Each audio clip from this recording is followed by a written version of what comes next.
Nesse vídeo eu vou falar sobre o princípio do poluidor-pagador. O meu nome é Roseli Evolt, sou engenheira química, advogada, atuo na área de consultoria ambiental há mais de 20 anos. Eu tenho um canal no YouTube onde eu faço lives todas as terças-feiras, às 19h30, que se chama Legislação na Prática. De onde surgiu essa demanda? Muitas vezes os empreendimentos acreditam que chamando um terceiro, uma transportadora, uma empresa terceirizada que possa recolher os resíduos dessa empresa, os resíduos da atividade e dispor isso em algum lugar, de alguma forma, já estaria atendendo à legislação. A grande questão é que, pelo princípio do poluidor-pagador, a responsabilidade sempre é do gerador. Então não é o fato de você contratar uma transportadora para levar o seu resíduo embora que acaba a sua responsabilidade. Tampouco uma empresa que receba resíduos leve isso de alguma forma e disponha em algum lugar. A sua responsabilidade não cessa nesse momento. A sua responsabilidade só cessa quando o produto, o seu resíduo, em algum lugar, em algum momento, ele for extinto, ou seja, ele virar energia num processo ou matéria-prima num outro processo ou simplesmente ele for coprocessado, vamos dizer assim. A partir do momento que o resíduo desaparece, a sua responsabilidade cessa. Enquanto o resíduo estiver presente em algum lugar, a responsabilidade é sua. Por exemplo, um aterro. Se você pega todo o seu resíduo perigoso, você gera no seu processo produtivo, no desenvolvimento da sua atividade, seja ela uma prestação de serviço ou uma atividade de beneficiamento, você coloca tudo isso num aterro de resíduos sólidos perigosos, um aterro licenciado, um aterro apto para isso. Tem toda a documentação completa, correta, o órgão ambiental emitiu uma licença, a licença está válida, está escrito na licença que a atividade é aterro de resíduos perigosos, tudo certo. Então, você vai pegar seu resíduo, vai mandar para este aterro e cessou a sua responsabilidade. Não. Na verdade, você é solidariamente responsável pelo mantenimento desse aterro, porque o seu resíduo está lá disposto de alguma forma. Ele ainda tem vida, ele não desapareceu, ele não entrou em nenhuma cadeia produtiva, ele não gerou energia, ele não foi queimado num coprocessamento. Não. Ele está lá, ele existe. Então, a sua responsabilidade permanece. Enquanto ele está lá, a responsabilidade é sua. Existe muito equívoco em relação a isso. Por quê, Roseli? Porque existem empreendimentos, fornecedores, que vendem a ideia de que eu levo o seu resíduo, você não precisa mais se preocupar, o resíduo é meu. Eu, particularmente, já ouvi muito disso em clientes que eu atendo. Nós precisamos estar ligados nisso. Não existe eu levo o seu resíduo e cessa a sua responsabilidade, o seu resíduo passa a ser meu. Isso não existe. Ele vai continuar sendo meu. Eu sou solidariamente responsável pelo resíduo que eu gero. Até que ele vire matéria-prima num outro processo, que ele seja beneficiado de alguma forma, que ele gere energia, ou seja, que por algum método técnico ele desapareça e se transforme num outro produto, num outro material, ok? Então tenha isso sempre em mente. Muito cuidado com os facilitadores, que são aquelas empresas de gestão que entram dentro dos empreendimentos, fazem a gestão do resíduo, tiram o resíduo lá de dentro, some e você nunca fica sabendo aonde ele foi parar. Cuidado com isso, porque a responsabilidade dele é do seu empreendimento, foi a sua empresa, a sua atividade, seja ela qual for que gerou. Gente, a gente aplica essa regra para tudo. Você tem essa regra numa atividade industrial, você tem essa regra numa atividade de beneficiamento qualquer, dentro de uma cadeia de processo produtivo, num ciclo de produto normal. Você tem isso numa prestação de serviço. Ah, Roseli, mas eu não tenho um produto meu. Eu usino algumas peças, o cliente me manda as peças, eu usino e devolvo as peças para ele. Então, o resíduo que você gerou especificamente naquela sua atividade de usinagem de peças, esse resíduo é resíduo do seu processo produtivo. A responsabilidade é sua, sim. você tem que tomar cuidado com ela, ok? Ah, Roseli, mas eu também sou um prestador de serviço, eu trabalho com limpeza. Se você é um prestador de serviço, a sua atividade gera um resíduo, você é responsável por ele. Vamos pegar um caso, um prestador de serviço que todo mundo conhece, serviço de saúde. A rede de saúde nada mais é do que um prestador de serviço, ok? São consultas, são exames, diagnósticos, internações, cirurgias, é um serviço que é prestado. Não sai um produto dali, não existe um ciclo de vida de produto, uma cadeia produtiva. E gera muito resíduo, inclusive um resíduo extremamente perigoso, o classe A, o resíduo infectante, certo? Então, aquela atividade específica gera um resíduo, aquele resíduo é fruto daquela atividade, então é responsável por quem? Quem é o responsável por aquilo? Quem prestou o serviço. Ok? Tá claro isso?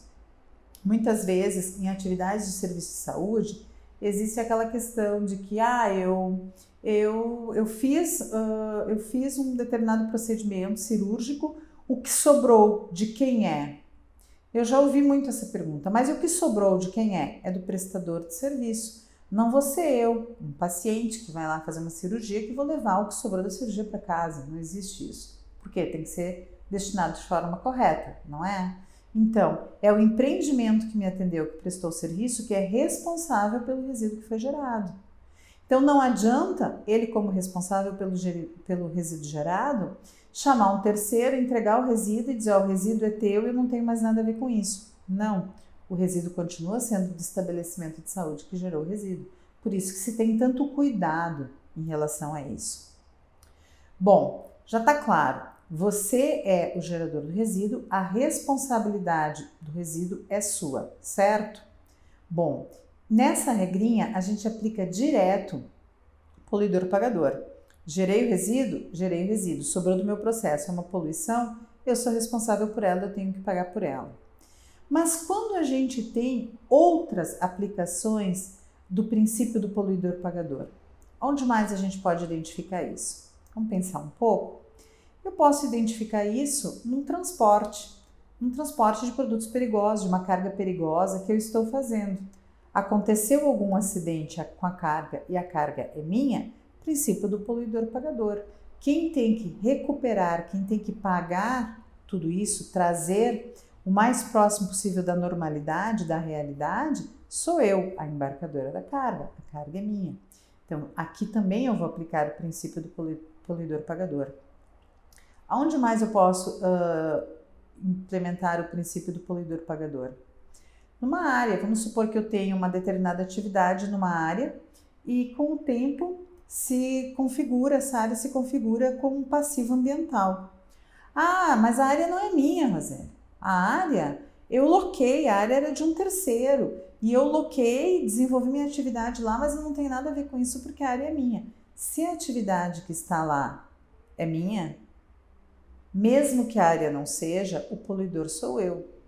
Lógico, há uma discussão grande na questão civil? Sim, eu preciso de um contrato, provando que essa área foi locada. Tem uma série de documentação que tem que ser avaliada, claro, mas se o empreendimento que está instalado lá é o meu empreendimento, é a minha atividade, e a contaminação que se apresenta nessa área diz respeito, tem semelhança com a atividade que eu desenvolvo, eu sou o poluidor dessa área, então eu preciso pagar por ela, ou seja, o princípio do poluidor-pagador. Este é um questionamento bastante grande que cabe abrir um parêntese aqui. Eu recebo muitas perguntas no seguinte sentido. Roseli, a área foi locada por um terceiro, o proprietário da área, ele locou a fábrica para uma empresa. Essa empresa desenvolveu a atividade dela muitos anos lá dentro e ela devolveu, ela tem uma sede própria, ela mudou de cidade, ela mudou de país ou simplesmente ela fechou. E essa área é devolvida para o proprietário. De quem é a responsabilidade desta área? Então, eu preciso ter muito cuidado em relação a isso, porque a responsabilidade desta área, ela sempre vai ser do poluidor. Mas tem que estar claro quem é este poluidor. Eu sou a proprietária da área e eu loquei a área para o João. O João colocou uma empresa de fracionamento de produtos químicos lá dentro, por exemplo. E ele acabou contaminando o solo com algum metal. Vamos nessa linha. Se quando ele me devolveu a área, eu como proprietária, não pedi nenhuma investigação, ou seja, não tomei o cuidado de que ele me apresentasse um relatório com responsável técnico elaborado, dizendo que a área não é passível de contaminação, não está contaminada, eu simplesmente recebi essa área de volta sem nenhuma investigação de passivo. Este passivo que o João deixou para mim, ele passa a ser meu. Então, o que eu tenho que fazer nesse caso? Quando eu faço o meu contrato de locação com o João, eu já tenho que deixar claro nos condicionantes que ele precisa me devolver a área como eu submeti a área a ele. E que, além disso, quando ele for me devolver a área, é necessário que ele faça um relatório de um diagnóstico ambiental da área, com sondagens, especificando, usando as tecnologias que no momento, porque eu não sei quando eu vou receber essa área de volta, as tecnologias que estejam disponíveis no momento, evidenciando que essa área não é passível, não existe nessa área nenhum tipo de contaminação. Aí eu vou receber a área de volta e ele vai estar liberado. Ah, mas e se ele faz o relatório e aparece algum problema? Então ele precisa fazer a remediação da área para me devolver ela nas condições que eu recebi. Então o meu contrato de locação, ele já tem que prever isso. E ele tem que prever, inclusive, que o tempo em que ele está trabalhando nessa área para fazer a descontaminação, a pseudo-descontaminação desse solo, o aluguel é por conta dele. Por quê? Porque ele está na área, ele não me devolveu a área novamente. Então, eu preciso ter isso estabelecido no contrato de forma clara. Com base em quê? Com base no princípio do poluidor-pagador. E se o empreendimento que está instalado nessa área tiver licenciamento ambiental, pode ser também que o empreendimento instalado nessa área seja isento de licenciamento ambiental. Mas nessa hipótese, vamos dizer que o empreendimento tem licenciamento ambiental. O próprio órgão ambiental, quando o empreendedor sinalizar que vai deixar a área, o próprio órgão ambiental, na grande maioria das vezes, ele já pede uma avaliação do estudo do passivo que possa existir nessa área com o término da atividade. Ou seja, eu preciso estar aguardando isso também. Por que eu estou sinalizando isso de uma forma tão enfática? É muito comum o empreendedor ter a área locada, ele tem o terreno locado, o espaço locado por muito tempo, 10, 15 anos, como eu vi muito agora, com toda essa função de pandemia, aconteceu bastante. Ele simplesmente fecha a empresa, ou ele muda a empresa para um lugar menor, para reduzir os custos dele, e quando ele vai entregar, o órgão ambiental pede, né? Para arquivar o processo de licenciamento, é necessário que o dono da área, o proprietário, dê uma declaração dizendo que a área está de acordo. E muitas vezes o proprietário, na inocência, ou até mesmo orientado por uma pessoa que não tem todo o conhecimento necessário para isso, porque muitas vezes há ainda imobiliárias que não têm essa visão ainda em relação à variável ambiental, simplesmente o empreendedor, o proprietário, assina um documento e fica com uma área com passivo enorme. Passivo deixado pelo empreendimento que saiu. Não estou dizendo aqui que existe uma malandragem entre quem locou a área, proprietário, imobiliária. Não, eu não estou dizendo isso. Muitas vezes isso acontece por puro desconhecimento, por entender que não é necessário tudo isso. Mas nós precisamos sim ter isso conosco e termos ciência disso, porque eu como proprietária recebo uma área impactada e eu dou uma declaração que a área está ok, a responsabilidade do impacto que essa área tem é minha. Eu vou ter que trabalhar isso. Eu, como proprietária, vou ter que buscar as tecnologias necessárias para descontaminação, vou ter que contratar profissionais, vou ter que fazer todo um estudo a respeito disso. Então, é extremamente importante nós termos isso em mente e colocar esse assunto próximo aos nossos olhos, ou seja, ter isso presente conosco e não nos esquecermos de que impacto ambiental, a responsabilidade é de quem? A responsabilidade sempre é do gerador, ok? Bom, falei sobre isso, o princípio do poluidor-pagador, por quê? Como eu disse no início do vídeo, é um assunto muito explorado. Todo mundo fala do princípio do poluidor-pagador, mas poucas são as pessoas que entendem até onde vai a abrangência do princípio do poluidor-pagador. Ele não termina aqui. O poluidor-pagador é responsável até que a gente saiba aonde toda essa cadeia, essa contaminação que possa existir, termina. Muitas vezes, a pessoa que loca a área, já loca a área poluída, já compra a área impactada? Sim, isto também acontece. Por quê? Porque não fez um diagnóstico antes. Então, é importante nós termos em mente que esse diagnóstico é fundamental. Roseli, aonde está o princípio do poluidor-pagador? Preciso ler mais a respeito disso. Ótimo! Então, o princípio do poluidor-pagador, você encontra ele na Política Nacional de Meio Ambiente. Qual é a lei? É a Lei 6938, lá de 1981. Aquela lei que quem já me ouviu falar dela, já me ouviu dizer que ela foi recepcionada pela nossa Constituição Federal, e essa recepção fez com que todo o nosso capítulo de meio ambiente, que é o artigo 225 da Constituição, fosse voltado para esta lei. Então, lá no artigo 14, nós temos uma informação bem importante em relação ao princípio do poluidor-pagador. Vamos dar uma olhada juntos? O artigo 14 diz o seguinte: sem prejuízo das penalidades definidas pela legislação federal, estadual e municipal, o não cumprimento das medidas necessárias à preservação ou correção dos inconvenientes e danos causados pela degradação da qualidade ambiental sujeitará os transgressores a... Aí fala da multa, da perda ou restrição de incentivos, fala quais são as restrições que vão ter. Lembrando que o caput do artigo é claro, se aplica isso sem prejuízos, ou seja, sem desconsiderar as outras legislações.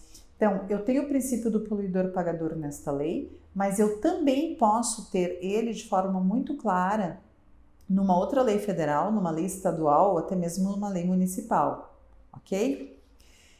E aí, continuando a leitura, nós temos o parágrafo 1º deste artigo. E o parágrafo 1º diz: sem obstar a aplicação das penalidades previstas neste artigo, é o poluidor obrigado, independentemente da existência de culpa, a indenizar ou reparar os danos causados ao meio ambiente e a terceiros afetados por sua atividade. Ou seja, independentemente de culpa. O que eu falei antes? Eu recebi a área, a propriedade era minha, estava locada, o locador foi embora, me devolveu a área, eu dei uma declaração dizendo que a área está ok.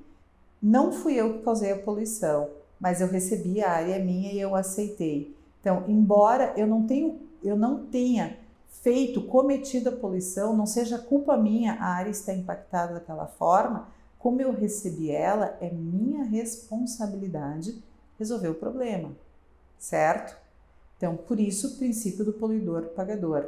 Não esqueçam esse princípio, ele é muito importante.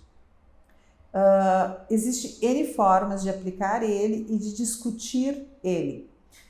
Roseli, tudo bem, a área era sua, você locou para o João, o João devolveu a área para você como ela estava, você assinou um termo dizendo que não existia passivo. Um ano depois você descobre que tem um passivo muito grande naquela área.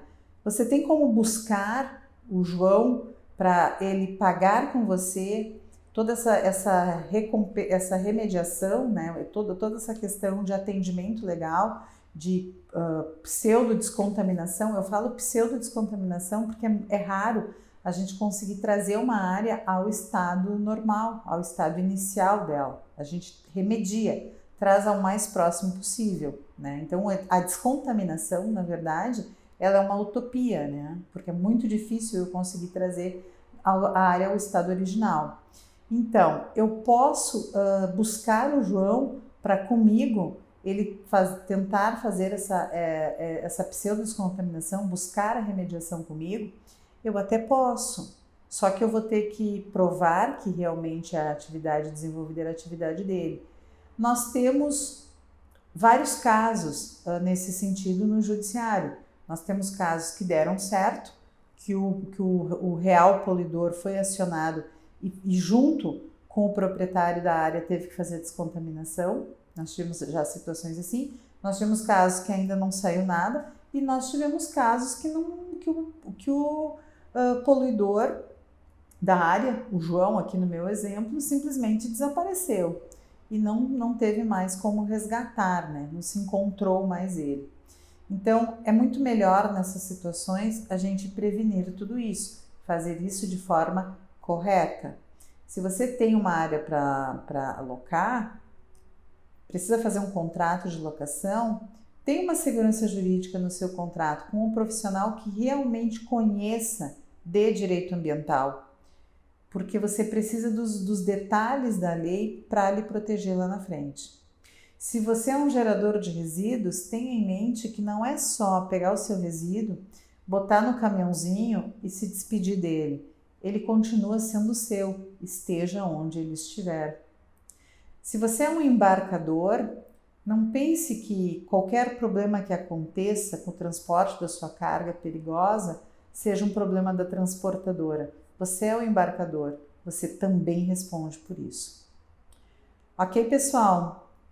Existem outros vídeos meus no meu canal no YouTube, no Roseli Ewald, onde eu falo bastante sobre todas essas situações, trago outros exemplos, inclusive. O meu objetivo aqui hoje, neste momento, é sinalizar a importância de conhecer o princípio do poluidor pagador, que ele não desaparece, ele vai ficar conosco até que aquela poluição que nós tenhamos efetuado, seja na geração de resíduos, seja contaminação de solo, seja o que for, ela seja completamente restabelecida. Ok, pessoal? Dúvidas? Me mandem e-mail, deixa comentário no vídeo, me busquem nas redes sociais, perguntas objetivas, perguntas curtas, eu respondo em vídeos curtos também, de no máximo 5 minutos, pelo suporte@ewald, que é um quadro que eu criei só para as perguntas e respostas. Ok? Um abraço para você e obrigado pela sua atenção.